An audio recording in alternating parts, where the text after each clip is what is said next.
Welcome back to Readathon, Story Digest Magazine Dark Shadows, The Interrupted Voyage, Part 2. She had gone through the ordeal of the shipwreck once again, only this time she had survived.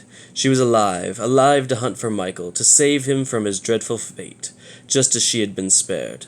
But to save him, she first had to find him before the witch could cast her evil spell. She must not be too late.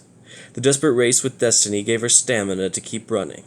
Now she could see the rooftops of buildings which nestled around the towering church spire. She stopped on a wind-blown dune. The sea was blue and calm. The town glistened clean and fresh from the recent storm. "The docks!" she cried as she pointed to the black fingers of wood which jutted into the quiet sea.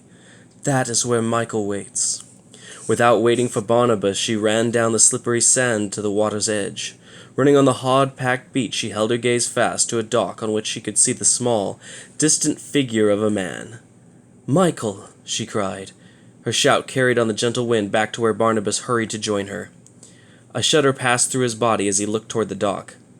A woman dressed in black joined the figure on the dock. She stood by him briefly and then, taking his hand in hers, led him away. In a moment, they disappeared from view. "Michael!" screamed Annabella again, but he was gone. Chapter 7. In Her Power. A few moments before, a lonely figure had stood on the dock looking far out to sea. It was Michael. His clothes were wet and his shiny black hair hung in damp strands over his sad face. His eyes were dimmed as if they had witnessed some terrible tragedy. His tall frame hung bent and weary. He stood as one whose spirit had been crushed and weakened by a terrible blow. A figure in black joined him, a woman. For a moment she watched the solitary youth on the dock's edge with greedy eyes. At last she spoke. "Michael," she called to him in a voice which was as soft and warm as the purr of a cat. "Come with me, Michael. You are cold and wet." She reached out and took his hand in hers. Her bone-white fingers gripped tightly the firm flesh of Michael's hand. No warmth flowed from her hand to his. Her skin was cold as ice. No blood flowed beneath its surface. She was a witch. Michael felt the tug at his arm as the strange woman pulled him toward her. He stared out to the distant horizon once more for the ship that would never come. Then, his will weak, his spirit crushed, he turned. "Come with me, Michael," the woman said. "I will take good care of you." She smiled at him through thin, bloodless lips. Her deep, dark eyes flashed with fire. She was beautiful.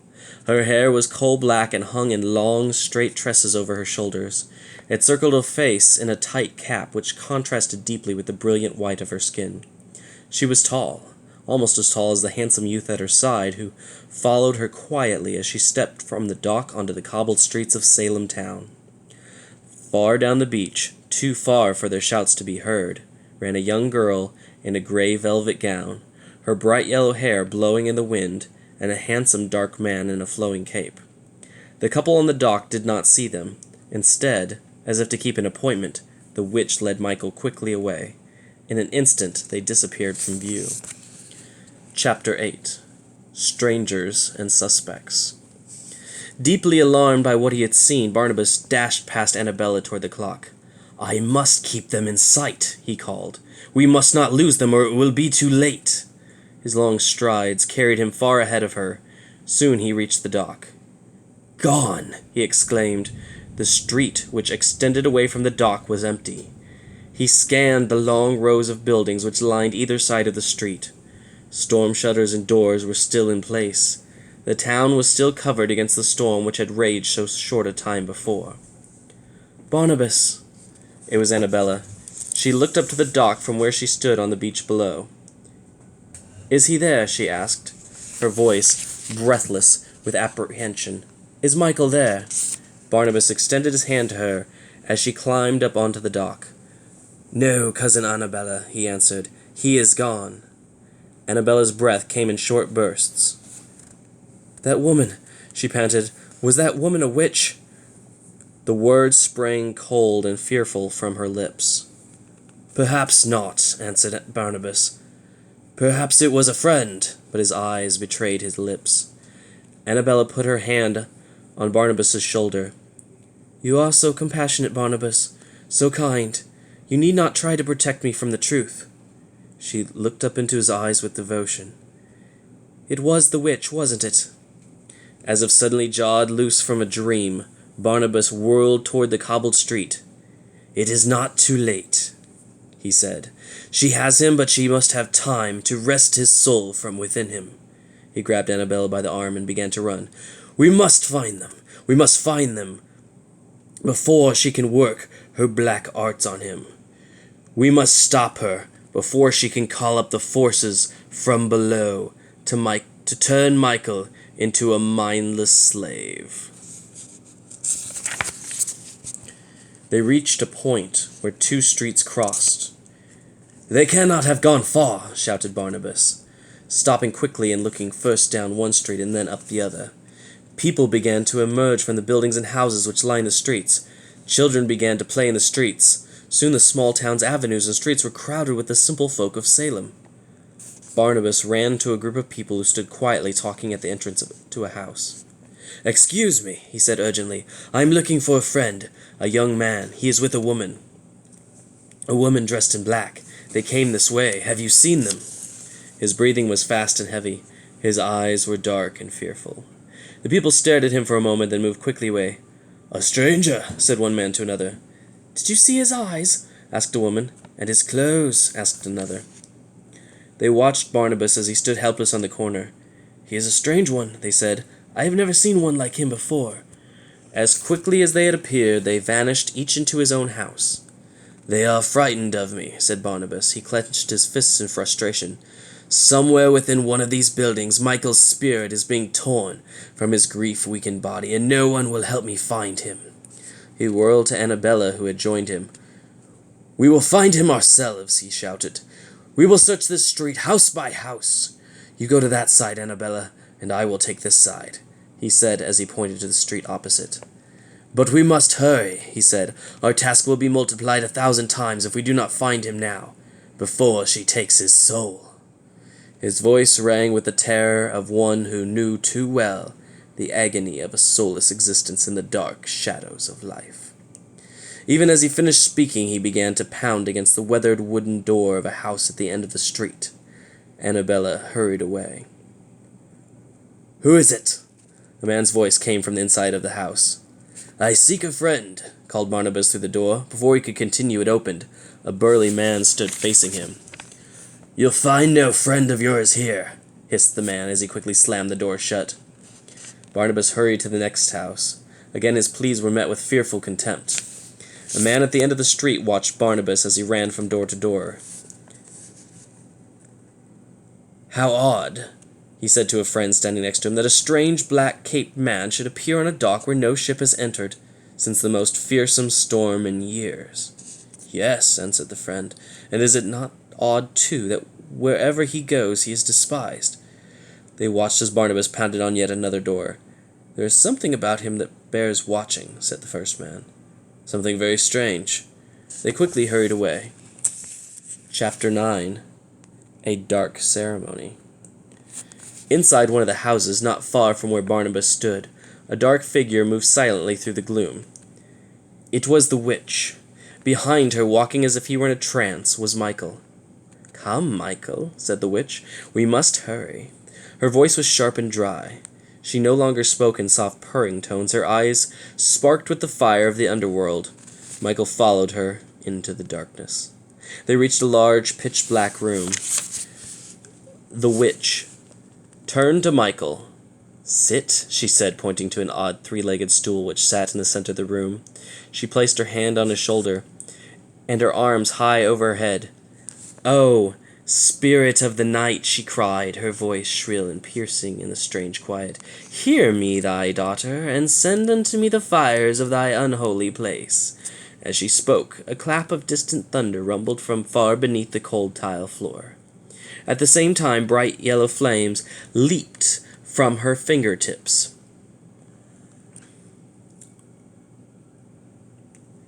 leaped from her extended fingertips and arched across the room. The walls of the room glowed red. They were painted in brilliant colors, with strange signs and symbols. The ceiling was deep black. On the floor, circling the stool where Michael sat dazed and unknowing, a wide ring of bizarre symbols was etched in the tiles. "Thou hast heard me, O Prince of Blackness," cried the witch. "Thou hast heard thy daughter Calandra." She held her fingertips together, each finger touching its opposite. The flames disappeared. She smiled. "The power of the fiery pit is mine," she said. She moved quickly to Michael's side. Placing a cold hand under his chin, she raised his face to hers. His eyes were glazed. The tragedy of nature still numbed his will. His spirit still drifted loosely within his sorrowful body. "Good," she said, as she let his head drop to his chest. "There is time."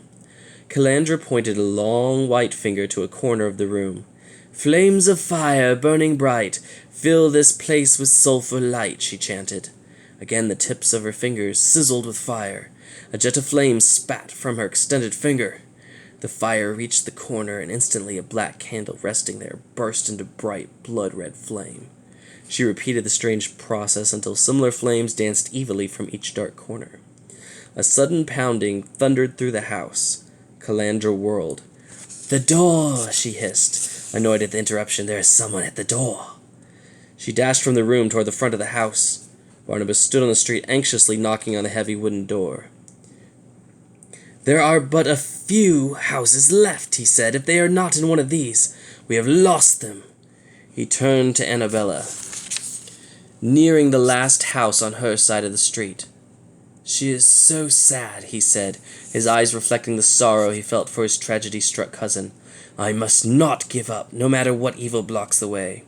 Calandra's voice shrieked from inside the house. "Go away!" she shouted. "Go away!"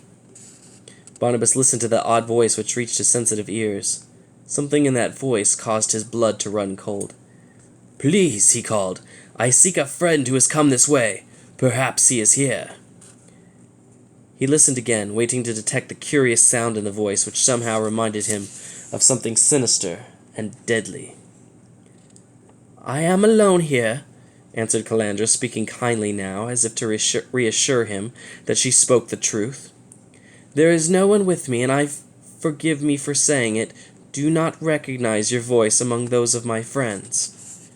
The odd quality of the voice was gone. "Could this be the place?" thought Barnabas as he held his ear to the door.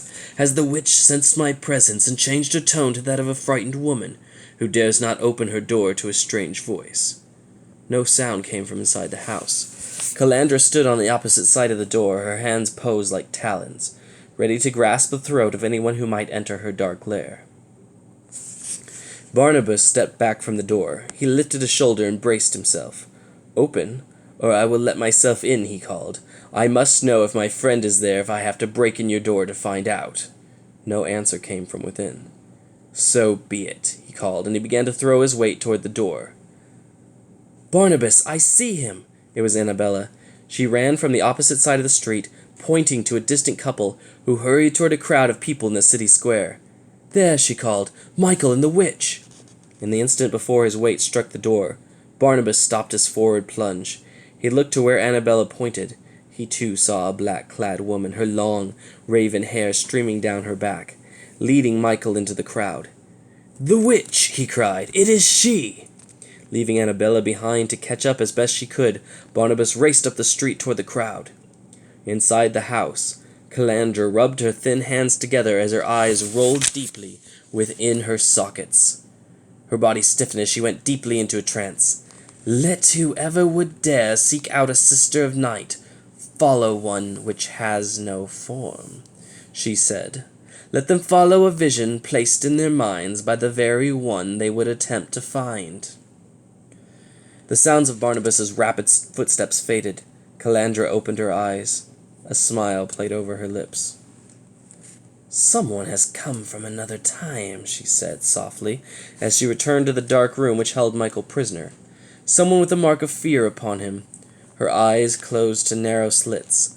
"I will find his weakness if he dares to return," she hissed. "And when I do, I will destroy him." Chapter 10. The Witch's Spell. Calandra hurried back through the house to where Michael's inert body sat grotesquely on the odd three-legged stool. "It is time, Michael," she said. From around her neck she withdrew a black iron amulet, which hung on a dull chain of some unknown material. She began to walk around Michael, slowly at first, and then faster and faster until she appeared to be spinning.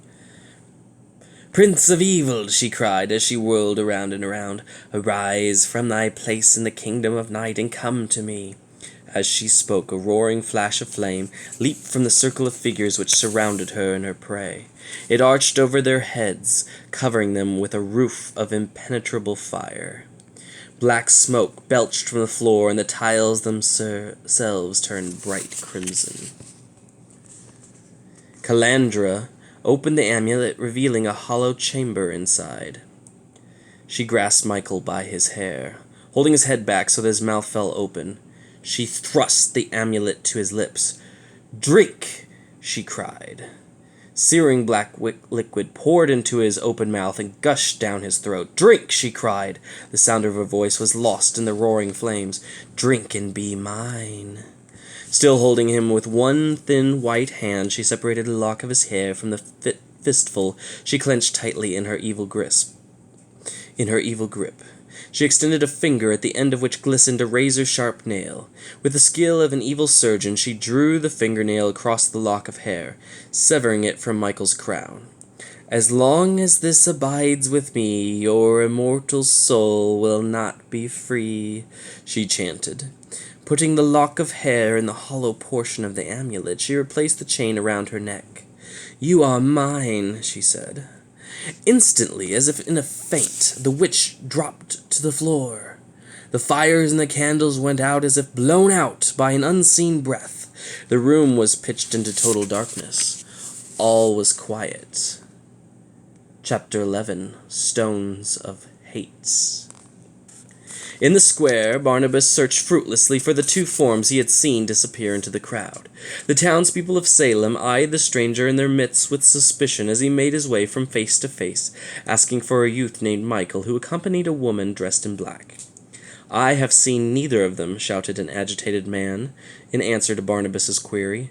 "Nor have I seen the likes of you in our town before," he added, his anger turning to a narrow, suspicious look. Others gathered around the man. Each in his turn cast a doubtful look at Barnabas in his black cape. Each in his own mind surveyed his deep, troubled eyes. Each backed off as Barnabas pleaded with them for help. "Please," he said, "I come in friendship. I seek a dear friend who may need help at this very moment." He stood alone, circled by the searching stares of a wary crowd. "Will nobody offer to aid me?" The crowd remained silent. One by one they walked away, until he was alone. "Why must people live in distrust?" he asked aloud. "Why can not they live in harmony?" A shrill whistle pierced the air. No sooner did Barnabas hear the sound than he felt a sharp pain sting into the center of his back. He whirled. A small arm disappeared behind the corner of a building. Another whistle sounded from the opposite side. Barnabas ducked in time to see a rock fly straight and true through the space where his head had been an instant before. This time, a young boy, a mischievous smile still on his face, quickly hid behind a large cart on the street. "I am reviled," he said, turning sadly away from the boy, his humiliation more stinging than any rock. Sensing his defeat, a small group of boys gathered in a pack behind him, following him as they walked. "Stranger, stranger," they called after him, their voices shrill with mocking. "Go away. Go away. Go away." The town's elders glared at Barnabas as he walked by them. "He has a strange look," said one, sucking on his pipe as Barnabas passed. "There is something different about him," said another. A tiny boy scooted from a doorway as Barnabas passed. He was quickly followed by his mother, who scooped him from the street and ran back indoors with him. "Shame, shame," she cried to the tot. "Do you want the devil to get you?" The man with the pipe looked at his neighbor and nodded. "Could he be?" he asked. "Could he be Lucifer himself?" Annabella nearly bumped into Barnabas as he entered a small side street. "What happened?" he asked. "Have you found him? Have you found Michael?" Barnabas shook his head sadly. "No," he said, "they are gone. I came down the street certain I had seen him," Annabella said, "but I was mistaken. It was as if I were following a vision." "A vision!" Barnabas shouted. "Do you really believe?" she asked. "I meant it only as a figure of speech." "No," said Barnabas, lowering his voice. "It was no figure of speech. It was true." He took Annabella by the arm and hurried with her down the narrow street. "It was a vision," he whispered. "The witch who has Michael knows we are here. It was she who caused our minds to see that which did not exist." He stopped and turned to Annabella in triumph. "She knows we are here," he cried. "And I know where she is." Holding tightly to Annabella's hand, Barnabas ran through the back streets of Salem toward the row of houses they had visited a scant quarter of an hour before. Chapter 12. Marked for Death. "Open up!" shouted Barnabas as he pounded heavily against the heavy wooden door with his silver-headed walking stick. "Open up, or I shall break down this door." "Are you certain this is the house?" asked Annabella. "They look so much alike," she went on. "Perhaps it was the next." Barnabas continued to pound his stick against the door. "No," he shouted, "this is the house. I spoke with her. I was but inches away from her as she hid on the other side of the door." Annabella shuddered to think that the creature who had stolen her loved one from her had been so close. Yet now, as she watched Barnabas's fruitless pounding against the door, their quest seemed far distant. "Perhaps it is the next," she said, hurrying to the door of the neighboring house. "Or this one," she called as she hurried to yet the next house. Barnabas stopped pounding. He let the hand holding his cane drop to his side. Without waiting further, he stepped back, then threw himself headlong at the door. It flew open with a crash, and Barnabas rushed into the house. He blinked his astonished eyes in surprise. He found himself in a simple room decorated in the quiet taste of the day. A chair, a table, a small rug on the floor. Nothing met his eye that told of witchcraft or of the black sciences of night. Perhaps another room," he said, great surprise showing on his face. A narrow door opened into a second room. It too was simple in decoration, but there was no mark of evil anywhere in the place. He looked down at the cold tile floor. "Nothing," he said. "She has vanished." A voice from the first room caught his attention. Then another. Barnabas was horrified. "The townsmen," he thought. "They have seen me enter. If they find me here—" He looked hastily around the room. There was no exit. "I am trapped," he said. At that moment a man appeared in the doorway. "He is here," he shouted. No sooner had he spoken when 4 other men appeared, each with the look of suspicion on their faces. "The stranger is here," said the first man. They all walked slowly toward him. Barnabas, who held up his arm as if to protect himself. "The stranger has entered the room where Widow Starbuck died her strange death." Stillness came over the room, and the men at once stopped their advances and began to back out of the room. Some secret knowledge they all possessed frightened them. "He comes from the devil," said the man who had earlier seen Barnabas on the dock. "He appeared from nowhere, out of the storm." The men whispered among themselves. Barnabas strained to hear what they were saying so that he could defend himself. "No," he shouted, "I am not marked by the devil. I come in peace. I am a friend."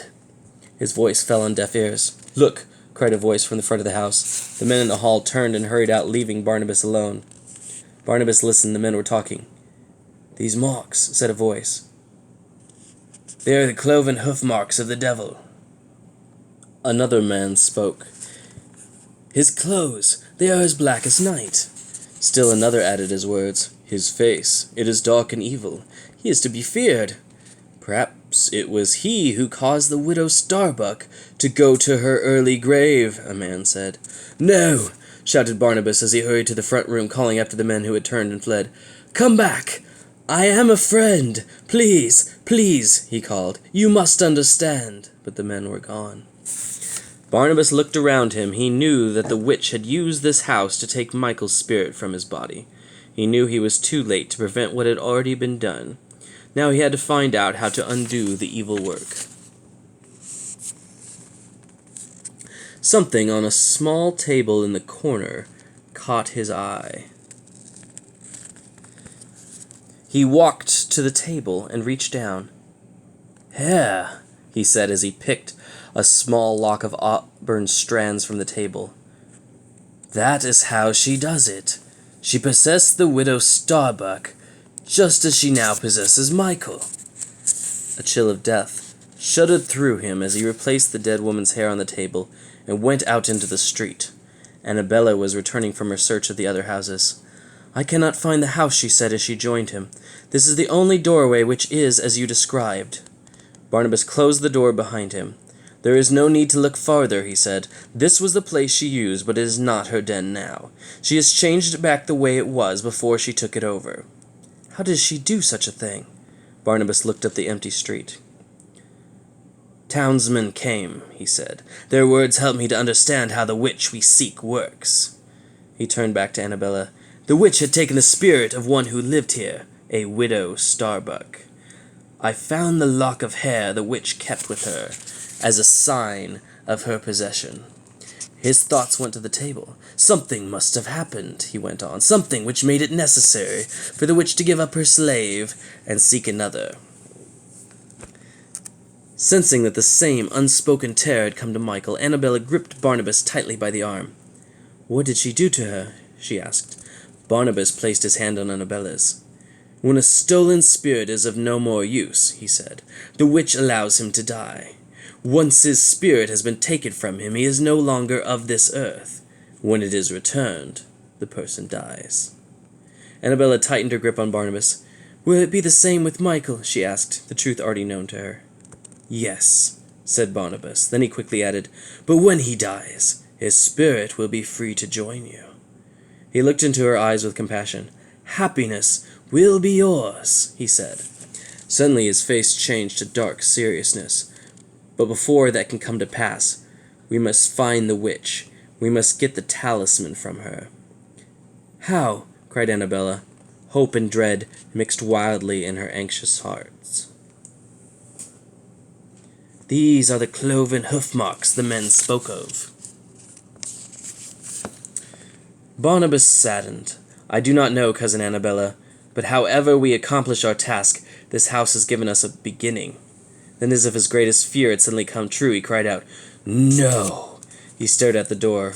On it, struck in the wood by the tip of his stick, were many strange dents. "These are the cloven hoof marks the men spoke of," Barnabas exclaimed. "No more than simple dents caused by my stick. Yet so great is their fright they have read them as coming from the devil." "What does it mean?" asked Annabella. "It means that our presence here will not be accepted much longer." Barnabas looked up and down the empty street. "It means that the people of Salem fear witches so much that they may try to destroy innocent strangers." A cold chill shivered through his body. "It means I am marked." Chapter 13. Storm of Superstition. That evening, as Barnabas and Annabella hid in the widow Starbuck's house, a group of men of Salem gathered in the town hall. "I say he's the devil himself," shouted a gray-haired man with a beard. "Did you not see the marks his hands left on the widow Starbuck's door?" He paused for his words to sink in. "They were the cloven marks of the devil's own hooves," he shouted. A roar went up from the crowd. "He is the devil!" they cried. "He must be destroyed!" The man who had seen the mother pull her infant from Barnabas's path spoke next. "We cannot allow him to live," he said to the hushed crowd. "I have seen him with my own eyes as he tried to steal one of our children." Before he could finish, the men raged with anger. "Destroy him!" they screamed. "Kill him!" "I saw him appear in a cloud of fiery smoke," shouted a fisherman who had been near the dock when Barnabas had just climbed up from the beach below. "The storm which brought him nearly sank my small boat. At the moment he appeared, the storm was over," he cried. His eyes were bright. No sooner had the storm passed than the devil himself stood on the dock, not 10 feet from where I gave thanks to heaven that I had been spared. Again the crowd roared for Barnabas's death. "He is strange," they called. "Different," they shouted. "The devil himself!" they cried. The hall rocked with the maddened shouts of the enraged townsmen. "He must be destroyed," said the man with the beard, his voice carrying across the stilled room like the voice of doom itself, "but not without a trial." The crowd was still. "Our forefathers were cursed by witches among them just as we are today," the man continued. "They were just, and so too will we be just." "The devil will have a trial," a man called out from the rear of the room. Suddenly the crowd went wild. "We will catch him," they cried. "Throw him into prison," they shouted. "Give him a trial," they screamed. "And then burn him at the stake," they roared. Quickly the men poured from the room. Dozens of angered, frightened men, hunters, in search of an innocent deer. "He will be at the unhallowed ground where our ancestors buried the cursed remains of the sons and daughters of the night which plagued them," cried the bearded man at the head of the mob. "We will find him there." Michael obeys. Chapter 14. Even as the men of Salem met to decide Barnabas's fate, another strange meeting was taking place.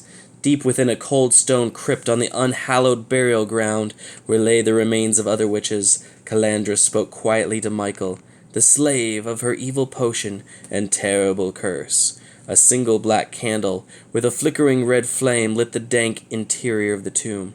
"I must learn who he is," Calandra said to Michael, who listened with the muted air of one whose spirit had been torn from his body. "I must find out where he has come from and why he has come," she went on. Her eyes narrowed as she held a small glass vial tightly in her grip. She spat. "Once I know these things, I will know his great fear. Then," she said, her voice rising in the quiet of the place, "then I can destroy him." As she spoke, she crushed the vial in her grip, shattering it into countless bits of razor-sharp glass. No blood poured from her hand. Her flesh was unharmed. Calandra rose and walked to the heavy iron door which sealed the tomb from the outside. "Go, Michael," she said, pointing to the massive door. "Go and take from him something which is his and his alone. From what you return to me, that is his will. That is his, will I gather what I will need to crush him." She sprinkled the fragments of glass to the earth floor of the tomb, where they briefly sparkled in the red light of the candle, and then vanished into the ground. Michael rose from his place and walked stiffly to the door. His young frame seemed ponderous